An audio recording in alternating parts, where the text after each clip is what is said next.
جی آپ کے سوال اور ہمارے جواب۔ السلام علیکم طلعت صاحب، توصیف بات کر رہا ہوں جرمنی سے۔ یہ آج کل سن رہے ہیں کہ 18ویں ترمیم پہ ہمیں بہت اعتراض ہے، تو یہ جس ملک میں رہ رہا ہوں یہاں تو 18ویں ترمیم یا اس طرح کے معاملات پہ تنخواہ داروں کا کوئی لینا دینا نہیں ہوتا، تو ہمارے ملک میں ایسا کیوں ہے؟ دیکھیں جی 18ویں ترمیم کا جو ایشو ہے وہ ظاہر ہے اس کا تعلق اسی معاملے کے ساتھ ہے جس طرف آپ نے اشارہ کیا کہ جو وسائل قومی وسائل کی تقسیم ہے اس کا فارمولہ بھی اس سے متاثر ہوا ہے۔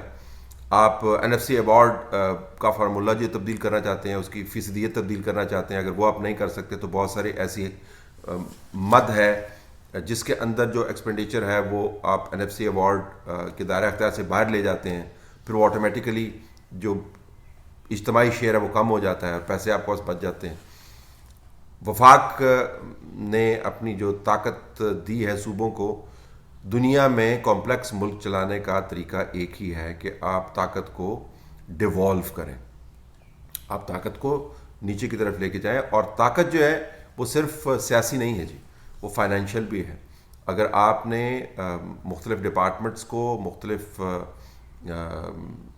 جو ان کے ذیلی ادارے ہیں ان کو، اور جو کارپوریشنز ہیں ان کے آپریشنز کو ڈیوالو کیا ہے، سبجیکٹس کو ڈیوالو کیا ہے اور پیسے ساتھ مختص نہیں کیے ہیں، تو وہ نظام چل نہیں سکتا۔ لہٰذا یہ منطق کہ 18ویں ترمیم کے باقی حصے تو انٹیکٹ رہیں، اور جو فائنینشیل جو ارینجمنٹس ہیں جو اس سے متاثر ہوئے ہیں نتیجتاً ان کو آپ کسی طریقے سے مینیج کریں، یہ منطق بیٹھتی نہیں۔ ہر ادارے کو، ہر شخص کو کسی بھی آئینی پہلو کے اوپر تنقید کی گنجائش اس کے پاس موجود ہے، اس کا حق بنتا ہے، لیکن لٹ لے کر آپ آئین کو ٹھوک کر سیدھا نہیں کر سکتے۔ یہ چارپائیاں نہیں ہیں کہ جن کے آپ نے جو ہے نا پنجابی میں جو کہتے ہیں بائیاں تے پائے، ان کو آپ نے ٹھوک ٹھاک کے نئی ترتیب دینی ہے۔ یہ بڑی احتیاط سے چلانے والے ڈاکومنٹس ہیں۔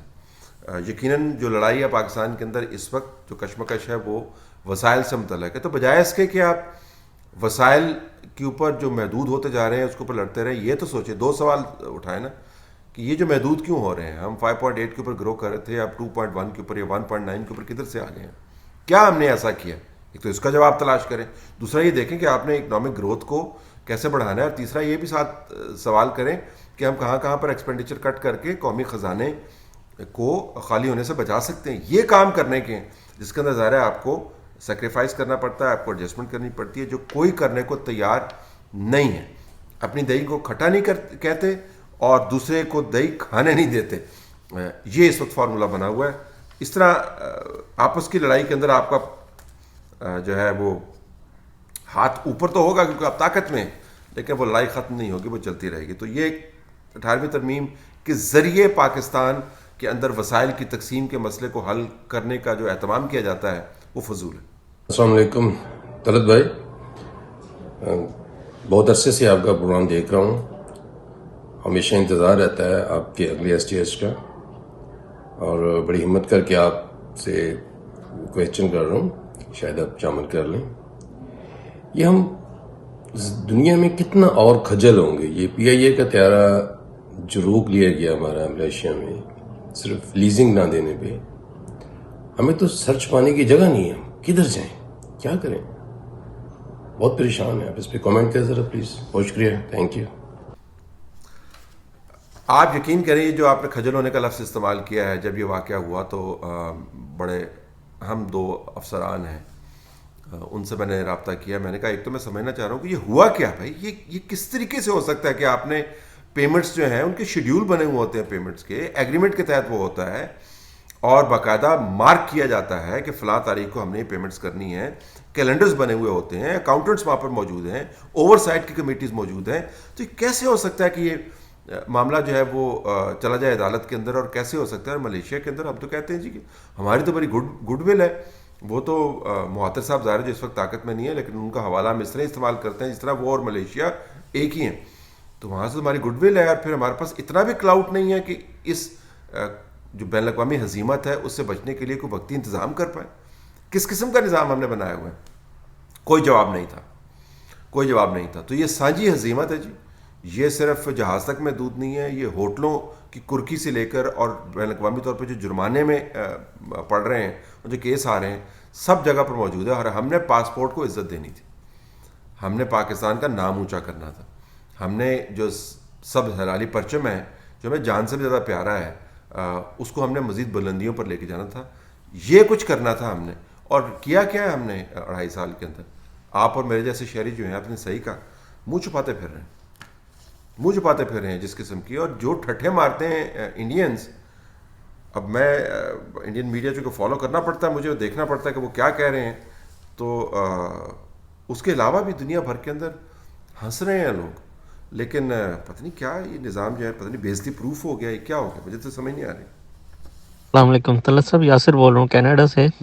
میں نے سوال یہ کرنا تھا کہ ہم اسٹیبلشمنٹ کو کہتے رہتے ہیں کہ انہوں نے مطلب پاکستان کی تباہی کے یہ ذمہ دار ہیں. اگر ہماری عدالتیں صحیح میرٹ پہ فیصلے دے رہی ہوتی ہیں، اگر عدالتیں ٹھیک کام کرنا شروع کر دیں، تو پھر آپ کیا سمجھتے ہیں کہ ہمارے ملک کا مستقبل روشن ہو سکتا ہے؟ یہ جو فیصلے ہیں عدالتی، انہوں نے اس ملک کا بیڑا غرق کیا ہے. کوز ہوں ان کو انڈورس کرتے ہیں، اور اس کے بعد جو آئین جس کی اطاعت کی ساری بات کرتے ہیں، اور لوگوں کو کان سے پڑھ کے گھسیٹتے رہتے ہیں کہ آپ ہمیں آئین نہ پڑھائیں، اس کی بدترین پامالیاں کرتے ہیں. واٹس ایپ کے اوپر جو ہے وہ نظام چلانے کی کوشش کرتے ہیں. سارے نہیں کرتے، بہت اچھے جج بھی موجود ہیں، بہت اچھی جوڈیشری کے اچھے فیصلے بھی موجود ہیں. لیکن پھر لوگ جو ہیں نظام کی جو وقت اور طاقت اور اس کی جو قدر و منزلت ہے، اس کو آپ صرف چند اچھے لوگوں کے حوالے سے تو نہیں دیکھتے، اجتماعی فیصلوں کے نتائج کے حوالے سے دیکھتے ہیں. تو اجتماعی فیصلوں کے نتائج ہی ہمارے گلے پڑے ہوئے ہیں نا جی. یہ جو پاناما کو جس طریقے سے ایڈریس کیا گیا، اور جس طریقے سے اس کیس کو مینوپولیٹ کیا گیا. اب سعید کھوسہ صاحب جو ہیں، جو ویکیپیڈیا سے آپ کو سائٹیشنز دے دے کے خوش کرتے رہتے ہیں کہ میں بڑا عالم فاضل ہوں، ان کا جو ٹینیور رہے ہیں، ان کے بارے میں جو بتایا جاتا ہے کہ وہ کیوں اتنے نالاں ہوتے تھے جنرل باجوہ کی ایکسٹینشن کے اوپر، وہ کیوں اتنی انہوں نے وقتی طور پر جو ہے نا ایک ہنگامہ کھڑا کیا. پتہ چلا جی وہ خود اپنی ایکسٹینشن چاہ رہے تھے.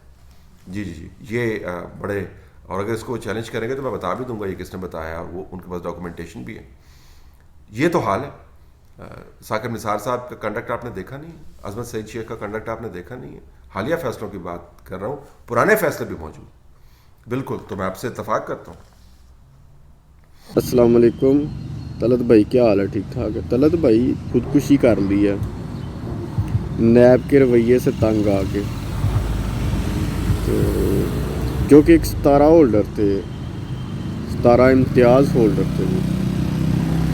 میں طلعت بھائی آپ سے یہ پوچھنا چاہتا ہوں کہ یار ان کو کسی کی عزت بےعزتی کا فکر نہیں ہے؟ یہ اپنا کام ایسے نہیں کر سکتے کہ مطلب بالکل اگلے بندے کو فیل نہ ہو کہ میری جو نا بےعزتی ہو رہی ہے. اور ان کے بیٹی بتا رہی تھی کہ ان کا یہ پہلی بار نہیں انہوں نے یہ کیا، انہوں نے پہلے بھی یہ کوشش کر لی ہے، جس میں چلو ان کی وائف نے بچانے میں کامیاب ہو گئی. یہ کس نظام کے تحت، یہ کس طریقے سے کام کر رہے ہو کہ لوگ تمہارے ان غلط رویوں کی وجہ سے خودکشی تک اتر آتے؟ مہربانی تجزیہ کیجیے گا. اللہ حافظ. جی، جب یہ واقعہ ہوا تھا تب بھی یہ بہت اس کی ہیڈ لائنز بنی تھیں. اب اس واقعے کو چونکہ ٹیک اپ دوبارہ سے کیا ہے جو ڈپٹی سینٹ چیئرمین ہیں، ان کے بارے میں نیب نے خود ایک چونکہ کیمپین چلائی ہوئی ہے، تو اس وجہ سے اس سے متعلق ہیڈ لائنز بن رہے ہیں. یہ بڑے سنجیدہ معاملات ہیں جی. یہ پریس ریلیز کے ذریعے اس کے جواب نہیں دیے جا سکتے. لوگوں کی زندگیاں تباہ کر دی گئی ہیں، ان کے کیریئرز کو تلپٹ کر دیا گیا، اور آپ ہر جگہ پر اب ایسا احتساب جس کو کوئی ماننے کو تیار ہی نہیں ہے، جس کی کوئی وقت ہی نہیں ہے، جس کے اوپر روزانہ عدالتیں، ابھی اسلام آباد ہائی کورٹ کے جج صاحب کی جو آبزرویشنز ہیں وہ دیکھ رہا تھا، ایسی ایسی باتیں کرتی ہیں کہ کوئی بھی ادارہ جو ہے اس کے نمائندگان منہ چھپاتے پھریں گے. اس ادارے کو آپ ایسے نہیں چلا سکتے، لیکن چلایا جا رہا ہے. اور یہ میں بتا دوں کہ اس طریقے سے اس کام کو نپٹانے کے لیے جو اہتمام کیا گیا، اس نے احتساب کے معاملے کو مکمل طور پر متنازع کر دیا. یعنی اس ملک کے اندر اگر آپ جینون احتساب بھی کرنا چاہیں، اور جہاں پر کرپشن ہو رہی ہے اس کی پکڑ ہونی چاہیے. جو قوم کا پیسہ لوٹا جا رہا ہے اس کی پکڑ ہونی چاہیے. لیکن جس طرح اس اچھے کام کو بدترین انداز سے ٹیک اپ کیا گیا ہے اور جس طریقے سے اس کو استعمال کیا گیا ہے پولیٹیکل وینڈیٹا کے لیے اور لوگوں کی زندگیاں تباہ کرنے کے لیے, اس نے احتساب کے معاملے کو ہمیشہ کے لیے متنازع کر دیا. اب اس ملک کے اندر آپ صحیح احتساب کر نہیں سکتے, کیونکہ جس طریقے سے یہ احتساب چلایا گیا ہے اس کے بعد تو کسی کو یقین نہیں ہوگا. تو پوچھنے والا فی الحال تو کوئی نہیں ہے جی, کیونکہ سب لوگوں کا خیال ہے کہ بڑا زبردست انسٹرومنٹ ہے, اسی کے ذریعے ہم انجینئرنگ کرتے ہیں. السلام علیکم طلعت صاحب, عمران بول رہا ہوں سعودی عرب سے. سر یہ ہمارے وزیر اعظم صاحب جو ہے کل فرما رہے تھے وزیرستان کے جلسے میں کہ اب وہاں پر زیتون کے درخت لگائیں گے. تو پوچھنا یہ تھا کہ اس سے پہلے جو انہوں نے کٹے دیے, انڈے دیے, مرغیاں دیں اور مختلف اسکیمیں دیں, وہ کس حال تک پہنچی ہیں؟ اور جو انہوں نے بلین ٹری لگانے تھے وہ کہاں پر پہنچے ہیں؟ تو یہ کس راستے تک پہنچے گا, کہاں تک اس کی منزل ہے ایک. اور دوسرا یہ ڈنڈورا جو پیٹتے تھے کہ این آر او, تو کیا اس نے چودھریوں کے ساتھ این آر او کا مکمکہ کر لیا نہیں ہے؟ جو فیصلہ کل ہوا ہے نیب نے کیا کیا ہے, اس کی اجازت کے بغیر تو کچھ نہیں ہو سکتا تھا. اور تیسرا سوال کہ یہ جو سعودی عرب میں ایک ریٹائر یہ بلال اکبر صاحب جو آئے ہیں سفیر لگا دیے گئے ہیں, کسی اور آدمی کا کوئی حق نہیں ہے کسی جگہ پہ؟ پلیز کچھ اس میں اپنی رائے کا اظہار کیجیے گا. جی بالکل, پتہ نہیں ان کی کیا کوالیفیکیشن ہے بلال اکبر صاحب کی جو ان کو وہاں پہ لگا دیا گیا. لیکن اس طرح تو پھر بہت سارے ایسے لوگ ہیں جو اسی رستے سے نکل کے جاتے ہیں. ظاہر نوازنے کا اپنے اپنے انداز ہوتے ہیں, اور پتہ نہیں گریسفلی ریٹائر ہونے میں کیا مسئلہ ہے. اچھے طریقے سے آپ نے سرو کیا, اچھی پوزیشنز کے اوپر رہے, بہت کما لیا, تو بس اب ریٹائر ہو جائیں, جس کا کام ہے اس کو کرنے دیں, لیکن نہیں کرنے دیں. تو یہ تو نظام ایسا ہی بنا ہوا ہے, اور حکومتیں بھی اس کو پروموٹ کرتی ہیں جی. تمام حکومتوں نے اس کو پروموٹ کیا ہے. تمام حکومتیں جو ہیں اس طریقے سے دروازے کھڑکیاں جو ہیں وہ بیک ڈورز کھولے رکھتے ہیں. نہیں کرنا چاہیے اس کا. جی اب زیتون کے درخت لگائے, کیونکہ کوئی بتاتا بھی نہیں ہے کہ یہ باتیں جو ہیں وہ کتنی احمقانہ لگتی ہیں. اور کبھی وہاں سے کوئی گیس نکال رہے ہوتے تھے, کبھی وہاں پہ سے شہد بنا رہے ہوتے تھے. یہ جنرل باجوہ صاحب جو ہیں, عاصم باجوہ, یہ ہمیں بتاتے ہوتے تھے کہ زمانے میں کہ کس طرح وہاں پہ اتنا زبردست شہد بنتا ہے, اور اگر وہ شہد ایکسپورٹ ہونے شروع ہو جائے تو پاکستان کی معیشت میں تبدیلی آ جائے گی.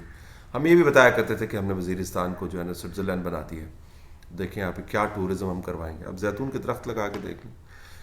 جو ڈسٹرکشن وہاں پر ہو چکی ہے, جو لوگوں کے کاروبار تباہ ہوئے ہیں, جو زندگیاں انہوں نے گزاری ہیں, پرانا قصہ نہیں ہے, 4-5 سال پہلے کا قصہ ہے کہ آپ وہاں پہ جو آپریشنز کر کے لوگ جو ڈسپلیس ہوئے تھے, اس کے بعد جو وہاں کی لوکل اکانومی تباہ ہوئی ہے, کبھی آپ نے اس کا ایسٹیمیٹ لگایا؟